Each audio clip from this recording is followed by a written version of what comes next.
So there we were, just cuddled up and chillin'. We planned a night of watching the TV. Me mum came in and asked if we were willing to lend a hand with Kate and Leslie. Now we were tired, we'd only slept 12 hours that day, but we said yes, as our family's a team. We didn't know what we got ourselves into, for babysitting ain't as easy as it seems. The kids arrived, all cute and so beguiling. They looked like fun, the start of new careers. We didn't know that hid behind the smiling there lay a plan to rip off all our ears. We all got jobs and mine was checking nappies. Alf gave his tail, although reluctantly. Layla, of course, was put in charge of teaching, and Lucy cleaned up any mess that she could see. We'd never seen such tiny little creatures, and what's confused though didn't cause a fuss. And we agreed a most peculiar feature. One walked upright, the other walked like us. I did me dance to entertain one. You pressed and tried to copy me. They gave us toast, but poor Alfie he got none. But then he came and tried to steal a piece from me. I did my job and found a dirty nappy. This meant, of course, there had to be a bath. Layla believed a book would make her happy. She promptly ate the book and that gave us a laugh. They covered loose in and piles of talcum. They tied us up in miles and miles of string. They struck their nose in every nook and cranny. Who would have guessed the work that babysitting brings?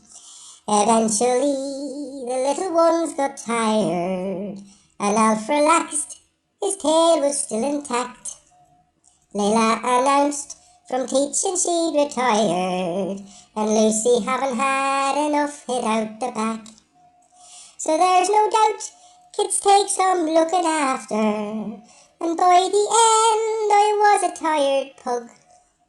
But those two kids brought loads and loads of laughter and made our night for thanking us with loads of hugs, hugs, hugs. Yay! I love kids, but I couldn't eat more than one. That's a joke. You know that, right? Yeah, right? It's a joke. Okay, bye from now from me and little Leia and wee Holly over there who's sucking on something. Looks tasty. I wonder if it's chicken. Mum, Mum, do you think I could have one of those? Mom, Mom, can I have... Mom!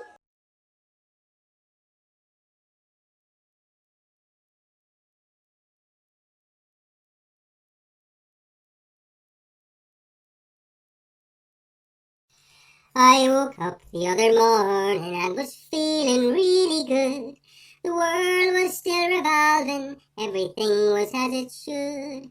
I got my carry to the grass, ablutions for to use, and had some grub and lay back down to have my morning snooze. It was just that exact moment that me mother came to me. Would I like to go out in the car, should someone for to see? I never miss a chance to drive, so I was out there like a shot. Oh, looking back upon that day, I wish that I had not. Now we hadn't gone a long way when suspicion came to me. I looked around and wondered now where were the other three. And then the thought it came to me, and I began to sweat. The last time I'd been on me own was going to the vet.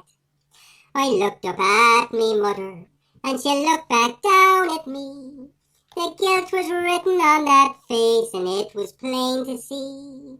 I had no time for working out a clever escape plan, and soon we came upon the house of the devil's right-hand man. My mother carried me inside. I was weakening at the knee. She asked the girl sat at the desk, was there any that was free? The girl smiled back all soft and sweet, inquiries she would make. But I saw the evil in her eyes, and that smile was surely fake. We took a seat and looked around at a sight of misery, for all the other dogs in there was petrified as me. I saw my young friend Casey, who's normally quite a laugh. He just stared ahead and softly prayed, don't cut my bollocks off. His turn came soon to see the vet. His fate was now in doubt, for many who go through that door have never come back out. The minutes passed quite slowly until Casey sauntered back. He left the vet a happy dog and his bits all still intact. Now, to be fair, was glad to see no damage to my chum, but now I started panicking, my turn was soon to come. And when it did, I got a shock, the worst one of my life. For the one thing worse than his right-hand man is to see the devil's wife. She had the same smile as the other girl, all soft and sweet and cool. I think they must be taught it at the veterinarian school. Mum said I need a check-up as I'd had a belly ache. Been sick on Mum the night before had been my first mistake. She pulled and poked and pushed and hauled like devils like to do, then announced she could see nothing wrong, she didn't have a clue. But things turned quick from good to bad as a glove went on her hand, and it doesn't take a genius to work out what she had planned. A glint of pleasure filled her eyes as tears filled up in mine, for she'd gone where things aren't meant to go, where the sun ain't meant to shine. Again she pushed and poked about, then knowingly declared, I've done a very thorough check, and it all seems clear up there. She said she couldn't work it out, and her work for now was done. And as we made our way back out, she flicked her forked tongue. It seemed like years that we'd been there, and since we'd first arrived. But I was simply happy that I'd once again survived. So the moral of this story is one you all should heed, for the mystery of my illness is explained by simple greed. You learn through life that sometimes eating things can make you sick. There's a story's simple moral, soap and chocolate do not mix.